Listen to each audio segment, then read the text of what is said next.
Hi, I'm Dubba, and this is the MTF podcast. Today, how to get ahead in the music business. Hannah Overton wasn't always a powerful and respected music exec. As a teenager, she loved music, wanted to work in music, had no idea how to go about it, and so she just made a start. Today, she's general manager of Secretly Group, a collection of independent record labels that represent artists like Bon Iver, Unknown Mortal Orchestra, Angel Olsen, Moses Sumney, Sharon Van Etten, and more.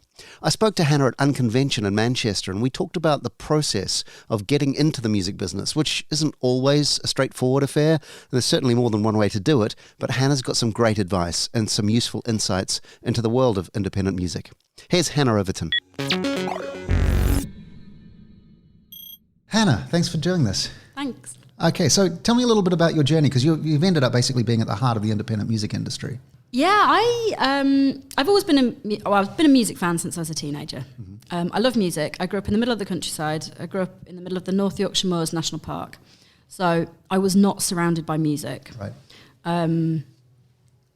And I fell in love with music by listening to the radio. When I was 14, my family moved across to the other side of the country, and I spent some time in Cheshire as a teenager, which is obviously accessible to Manchester. So I got really into music, and I started going to gigs in Manchester. Few and far between, once every few months, because as a teenager, you've got to persuade somebody's mum or dad to drop you off or pick you up. But my love of music just grew and grew and grew. But I never thought I could ever work in music. It didn't even cross my mind, because I didn't know anybody who worked in music.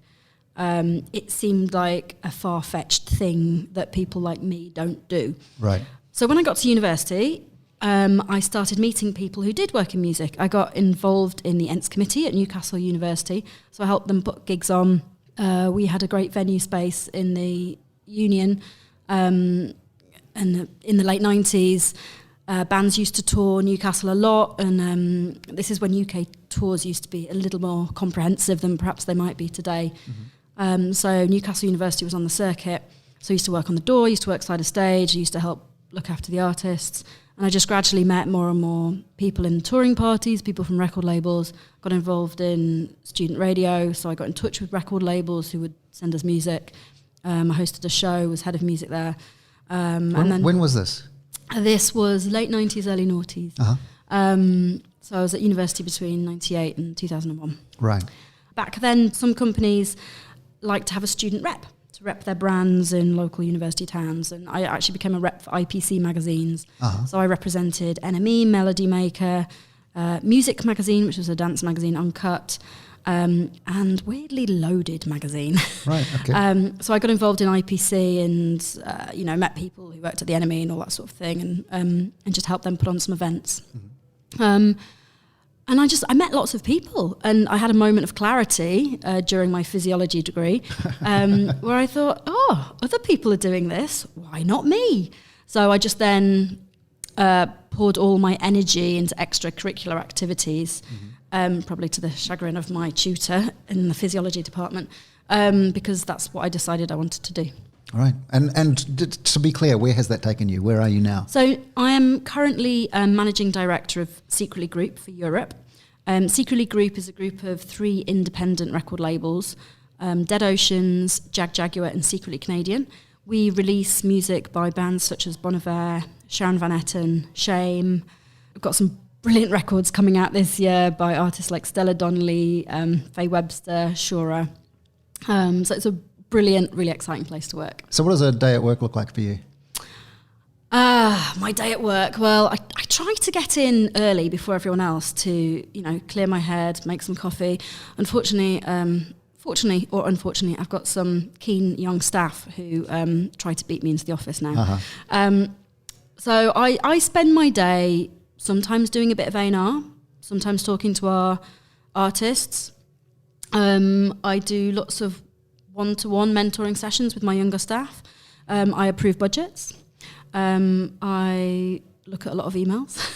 Occasionally, I think everybody's job is look at emails. Yeah, I mean, I started off doing creative. I started off doing A&R, and I still do some of that, and that's what I really love. But I also love inspiring people and mentoring young people. We have various different aged staff secretly, but I do like seeing young people progress. We have a really nice gender split in our office, as well as people from different backgrounds. So it's nice to be able to do my bit just to help change the music industry in a tiny, tiny little way. Right. I mean, there have been a lot of changes along the way since you started. I mean, you're talking about 98, 99, 2000. I always sort of think, post-Napster but pre-social media, that sort of 5-year gap between 99 and 2004 was a really interesting time where everybody was trying to figure out what to do. Do you think we've sort of come anywhere sort of sensible since then? Have we ended up in a new industry? It's not a new industry, it's a changing industry. And I spent a good part of my early career worrying about music leaking and that affecting our release plans. Mm-hmm. I don't worry about music leaking anymore. It might do, but it's on such a small scale. And music fans don't really seem to want to get a dodgy downloaded audio pirated stream. So they wait for it to come available because a lot of people have got a Spotify account. So why would they need to, get a leaked version of an album? So I think we've taught people that they have to respect music, and there is a reason for that. But also there's no shortage either. So people aren't sitting around waiting for new music to happen. No. So I think, streaming legally has made music more accessible. So we don't need to worry about piracy too much.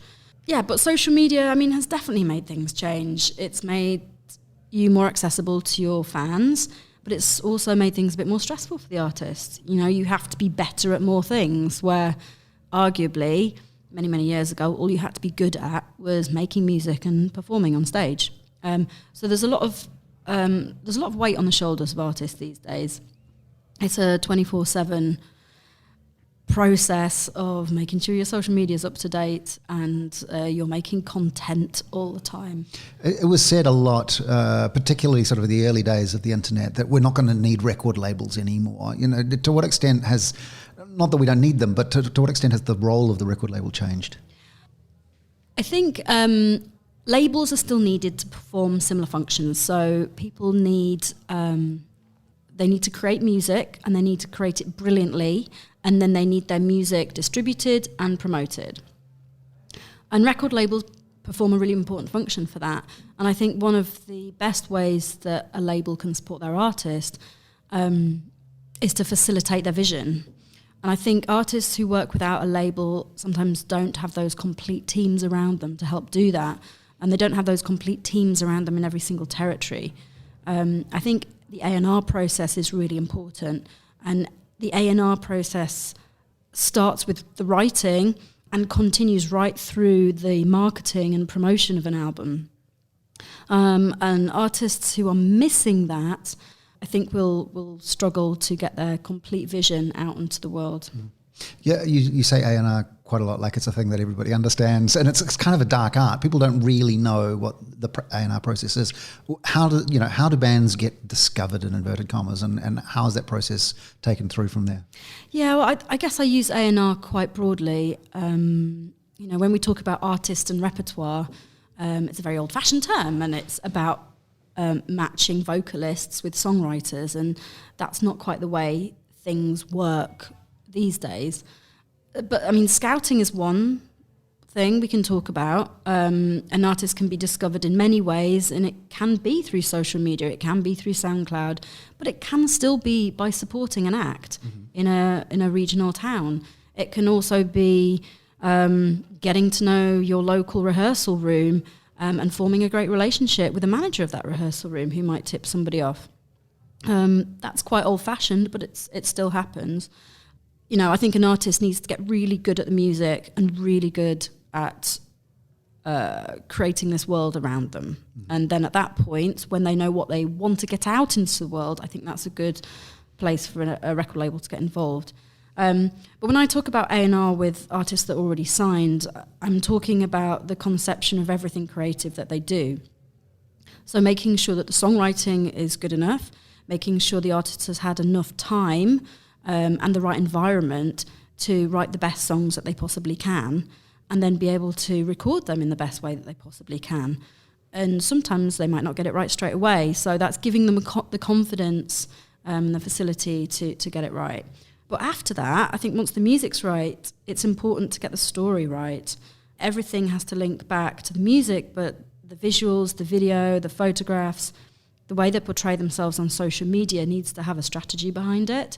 And you need to hone in on the essence of that artist if you want people to really buy into what you're doing. Right. I mean, you have visions of artists being groomed and given a haircut that doesn't suit them or these sorts of things. But I guess from the independent sector, it's very much about bringing out the true character, I guess, of the artist. Yeah, and that's what I mean by distilling the essence. It's not about haircut or what clothes you're wearing. It's about what's important to the artist. What are you trying to say to the world? Do you have something valuable to say? If you do, and if you can find a way to connect with your audience, that's when you're going to be successful. It sounds like you had, I mean, the way you tell the story, that you were doing physiology and then you decided to be in the music industry and then just all the doors opened for you and then suddenly there you are running this group of independent record labels. What's been hard along the way? What have the challenges been? Things that have been hard. I mean, I had a job on reception for a year. That was my first job. And I was very happy to have that job. Of course, it wasn't my end goal. I didn't want to be a receptionist. But that allowed me to meet lots of people, find out what everybody did in the record label and work out what I wanted to do. Right. I mean, still at that point, as a 22-year-old female from North Yorkshire, I didn't really set my sights on A&R because I didn't think that was something that I could really do. But a job opened up at the company I worked for. And because I was the most enthusiastic person in the company, and I went to every single gig I could, because I was so excited to be able to go to gigs for free, plus I was skint, plus I didn't really have any friends because I just moved to London. They said, well, why don't you do A&R, Hannah? And I said, me? Really?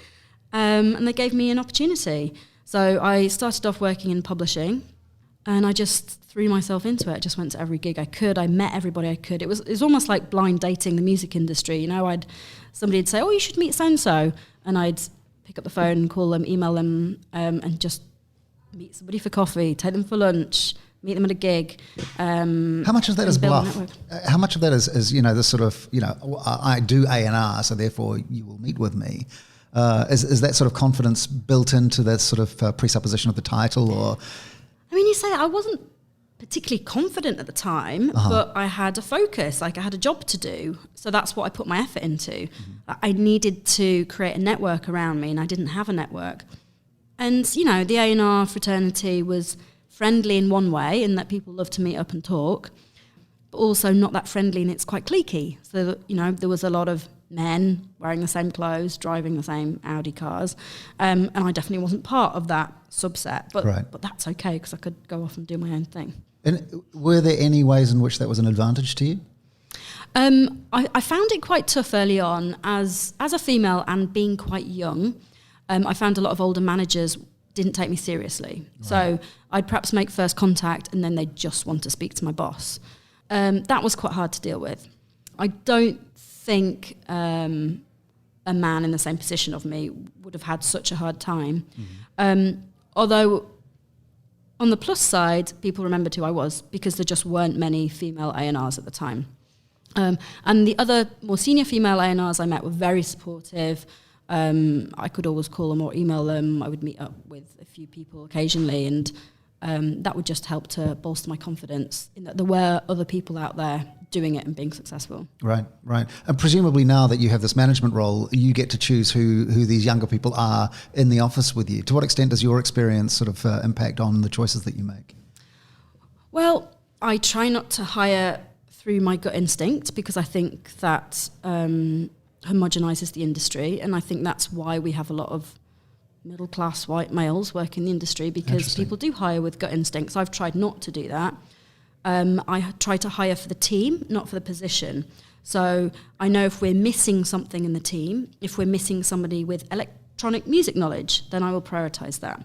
If we're missing somebody from a different type of background, and we have artists from that background, then I know we need to recruit somebody who can offer that experience when we're talking about creative and marketing. So I try to be quite strategic when I'm hiring, but I always hire the best person for the job. which has meant we have a really nice, fairly equal gender split, which also means we have people from different backgrounds. Right. So that's really helped me to focus on what we need as a company, because I believe that diversity increases creativity, and the more creative we are as a company, the more creative our artists will be, the more successful we'll be, and ultimately that will lead to us having higher revenues. So it all makes sense to me in my head. Absolutely. So the journey that gets you where you are today has been also characterized by a lot of changes in technology. And obviously, you've gone through the MySpace thing, and then you've gone through all sort of the download platforms, the LimeWires and those sorts of things. And we've ended up in a really interesting place, I think. To what extent can you use that strategically now as a group of record labels? It definitely makes me look at things. When new technology comes about, I think I'm interested in it and we should consider it. But also we need to consider the longevity of it. Do we pour all our energy into getting a Bebo account? No. MySpace was brilliant at the time, but it faded away. It also makes me look at the company and how we operate. You have to look at the long term, the longevity of any different systems you put in place. I think we look at streaming now, and I think when we stream music in 10 or 20 years' time, we'll laugh at the functionality of some of the streaming services now. They're just not good enough. The interface isn't good enough. We can't get in depth with our artists. We know the technology is out there, but as a music fan, when I was a teenager and I used to buy my CDs, I used to read the booklets from cover to cover. Yep. We are not allowing people to get that in depth with the artists. I think people do want to see who produced the album. They want to know what a producer is and what a producer does. I remember looking at publishing credits thinking, what's a publisher? Yeah. So can't we allow people to be curious? And if we let people be curious, that will inspire their curiosity and allow them to get into the act in a much deeper way. I wanted to ask you a little bit about the fact that you moved to London and the fact that there is this kind of... I don't know if it's a myth or whether it's something that is just a fact of the music industry, is that if you want to go to the next level, you go to London or you go to LA or you go to New York, and there are these kind of centers. And despite all the technology in the world, that is still all right, I need to pack my bags, I need to move to London. Is that still the case? Or? I mean, moving to London specifically for me was always something I wanted to do. And so it wasn't just the music industry that was attracting that to me. I wanted to give the big city a go, and I'd grown up in an extremely rural place, and I wanted to try something different. I mean, I still love the countryside, but I've chosen to be in a big city. But you absolutely don't need to do that. I think there's a vibrant music industry all over the country, and the beautiful thing is music really attracts entrepreneurship. So if there isn't something going on near you, the chances are that people want there to be. So perhaps you can create it. The entrepreneurship thing is really interesting because it feels like a new term in the context of the music industry. I mean, obviously, in the independent music sector, people have been entrepreneurs forever, but this idea of entrepreneurship as an activity that people aspire to and want, that seems quite new. Is this idea that the professionalization of independent music, is that kind of what's happening, or is there some other kind of cultural phenomenon that sort of makes entrepreneurship, and particularly entrepreneurship and innovation, are usually grouped together as these things that people now do, and that's how they make a living? Because it's never been the greatest get-rich-quick scheme in the world, has it? And entrepreneurship suggests that money is the object. So what's the connection there between sort of indie labels, indie managers, indie artists, and this sort of badge of entrepreneurship? Well, I think tech and music are quite closely linked. And obviously there's this idea of entrepreneurship in tech is all over tech. And I don't see why the two can't be interlinked. And of course there's always been music entrepreneurs, and it's how every independent label started. It's how every independent promoter started and every venue. I think putting a label on it can really empower people. And it's important that people should feel empowered to go out there and come up with fresh ideas within music. And I also think in this digital world where we can communicate remotely, we can be connected with people in a way that geographically we couldn't previously. I think that does give people in remote locations fire to go off and start their own thing. What are your biggest challenges right now, and what are you most excited about? I think our biggest challenges at the moment are within the industry, working out how the streaming industry fits in with the old model of physical records, about how the per stream rate works, how an artist can look at all its different revenue streams and make a go of it. It is particularly difficult for artists to begin their live career right now, and that's such a driving force to get people listening to music, that there is a little mismatch between the record industry and the live industry right now. I think the live industry perhaps should be putting more money into artists at the beginning of their career to help get them going. But also the difficulties are being heard. There's a lot of noise out there. There's more artists than ever putting music out. So as an artist, how do you get heard? How do you rise to the top? So I think we're still working it out. Okay. And you said you were really excited about some new stuff coming out soon. Can you tell us a little bit about that? Sure. We have an incredible raft of young artists coming through secretly this year. We've just put a record out by Durand Jones in the Indications. That's a band originally from Louisiana, now based in Indiana. They're making incredibly beautiful, sweet soul music for 2019. They're a really great live act as well. We just put out a wonderful record by Sharon van Etten. She has a really brilliant fan base already, but this record is just incredible. She's really matured, and it's a real grown-up record, I think, a very, very confident record. We have a couple of new artists, which we're very excited about. An artist called Stella Donnelly from Australia, but born in Wales. She talks about contemporary issues that women are faced with today, and she does it in a brilliant way. We're working with an artist called Sharon, who is an alternative pop artist. Again, she has made a really beautiful record all about falling in love, which, she's put her own spin on it, and it's a really gorgeous record. We also have another artist called Faye Webster from Atlanta. She's actually emerged from the hip-hop scene, but she's making alt country. Uh-huh. It's a really amazing mix. She's also an incredibly talented photographer and works as her own right as a photographer. She's still 21. She's done amazing things already. Wow. So, tons of amazing music. And we have an artist called Shame who will be back very soon, no doubt.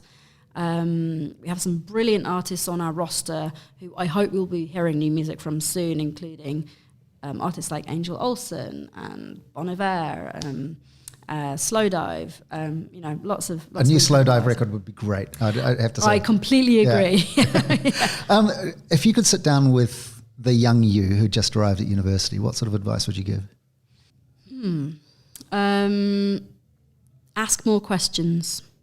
Don't be embarrassed about asking questions, because I think it's really easy to think, oh my goodness, I should know the answer to that, so I'm too embarrassed to ask. But I think as a young person, the assumption is you know nothing. So if you always act with the assumption that you don't know anything, but there's a lot to find out, you will find out quite a lot. Fantastic. Hannah, thanks so much for your time. Thanks. That's Hannah Overton, General Manager of Secretly Group in the UK. And that's the MTF podcast. If you can think of someone who would benefit from Hannah's advice, please do pass it on, especially if doing so would result in more diversity and representation throughout the music industries. That's us for now. Have a great week, and we'll talk soon. Cheers.